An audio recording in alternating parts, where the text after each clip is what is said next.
Assalamualaikum warahmatullahi wabarakatuh. Perkenalkan, nama saya Adi Suhada, NIM 216501119. Baiklah, di sini saya akan menjelaskan tugas saya, yaitu jenis-jenis kejahatan cyber. Langsung saja. Jenis kejahatan pencurian identitas. Risiko wanita 24 tahun di penjara 66 bulan atas pencurian identitas senilai Rp 51,5 miliar. Dampak kerugian finansial yaitu korban pribadi, lembaga keuangan, pihak berwenang, dan sistem hukum, serta masyarakat. Untuk pihak yang dirugikan yaitu masyarakat umum, pihak berwenang, lembaga keuangan, dan korban pribadi. Selanjutnya ada jenis kejahatan phishing. Untuk risikonya itu Bank Belgia Krelan kehilangan 70 juta euro karena penipuan BEC. Dampak kerugian finansial langsung untuk bank, risiko reputasi dan kepercayaan pelanggan, biaya investasi dan kepercayaan, dampak pada pasar keuangan. Pihak yang dirugikan yaitu bank itu sendiri, yaitu Bank Belgia Krelan, nasabah dan pemegang rekening bank, pasar keuangan, dan pemangku kepentingan ekonomi serta pihak berwenang. Selanjutnya ada jenis kejahatan ransomware. Untuk resikonya di sini itu kasus serangan ransomware di Indonesia. Badan intelijen pernah jadi sasaran.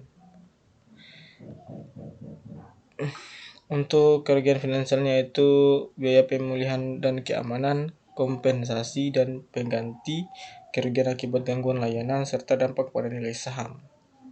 Untuk pihak yang dirugikan yaitu nasabah dan pengguna layanan bank, Bank Syariah Indonesia atau BSI, pemegang saham BSI. Selanjutnya ada jenis kejahatan malware. Untuk resikonya yaitu awas ada malware Android yang tak bisa dihapus. Untuk dapat kerugian finansialnya yaitu biaya pencegahan masa depan, kerugian bisnis, serta kerugian keuangan individu. Untuk pihak yang dirugikan yaitu individu pengguna Android, pihak perusahaan atau bisnis, serta masyarakat umum. Kemudian ada jenis kejahatan peretasan. Untuk risikonya di sini yaitu kasus BPJS Kesehatan Mei 2021. Untuk dampak kerugian finansialnya yaitu potensi pencurian identitas dan kecurangan keuangan, kerugian bisnis BPJS Kesehatan, serta peningkatan kejahatan keuangan.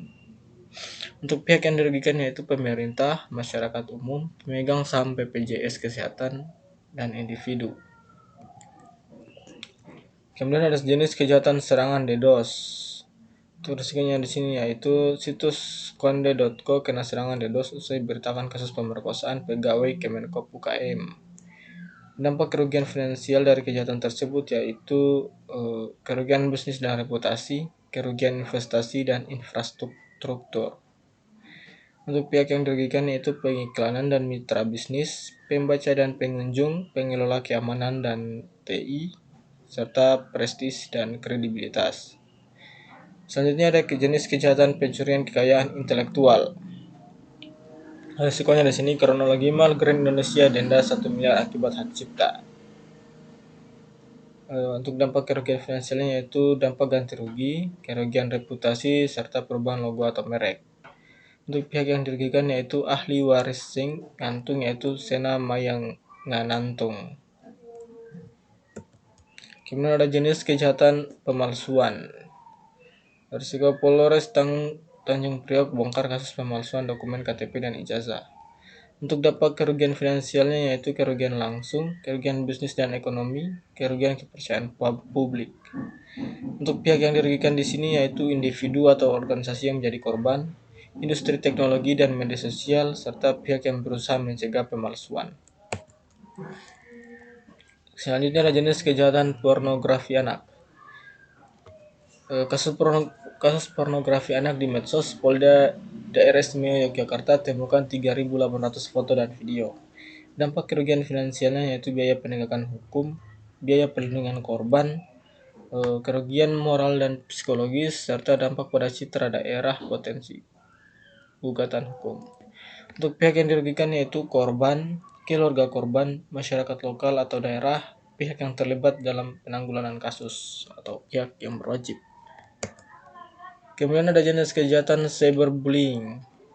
Gara-gara foto toplesnya disebar orang gak dikenal, Amanda Todd jadi depresi akut dan memutuskan untuk mengakhiri hidupnya. Dampak kerugian finansial dari kejahatan tersebut yaitu dampak psikologis dan emosional, gangguan dalam kehidupan pribadi dan sosial, biaya perawatan dan dukungan kesehatan mental, dampak pada produktivitas dan kesejahteraan masa depan.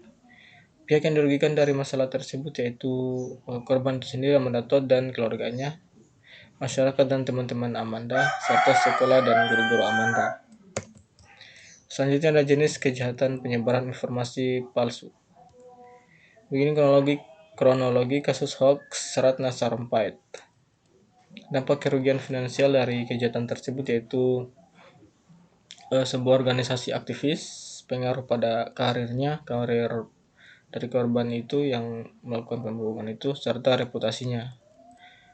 Untuk pihak yang dirugikan yaitu Ratna Sarumpait atau pelaku sendiri, keluarga dan teman-temannya. Kemudian ada jenis kejahatan peretasan email. Peretasan rob Rp 58,8 miliar rupiah usai bajak email perusahaan ventilator. Dampak kerugian finansialnya yaitu kerugian finansial bagi keluarga Itali.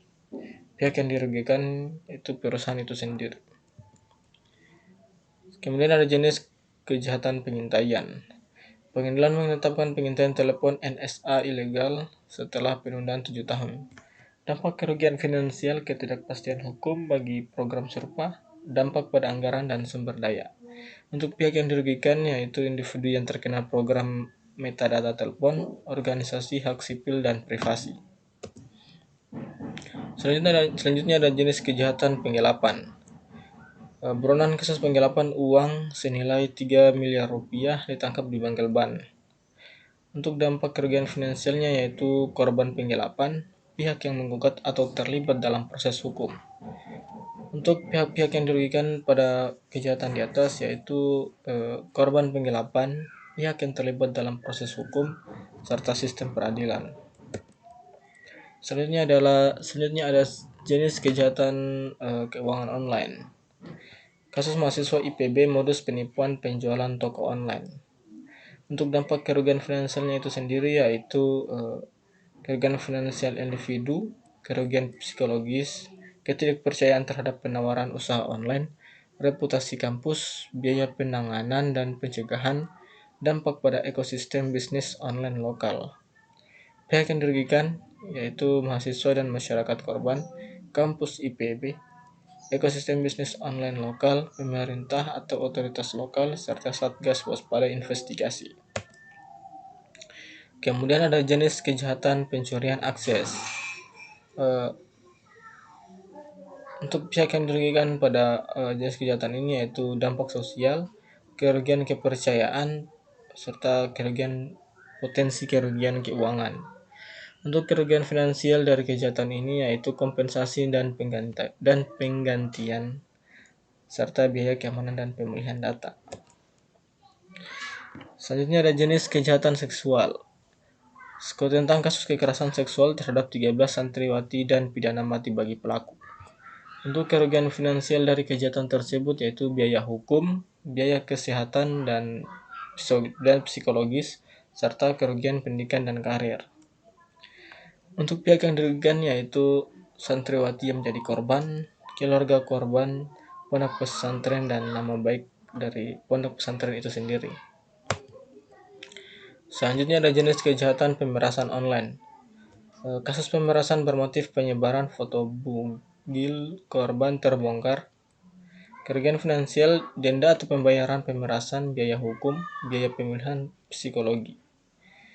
Kemudian untuk pihak yang dirugikan dari kejahatan di atas yaitu korban pemerasan dan keluarga korban. Kemudian ada jenis kejahatan sumber daya komputer. Jaksa Indonesia belum siap tuntut kasus kejahatan komputer. Untuk kerugian finansial dari kejahatan ini yaitu kerugian penegakan hukum serta efisiensi hukum. Untuk pihak yang dirugikan dari permasalahan di atas yaitu korban kejahatan komputer serta masyarakat dan bisnis.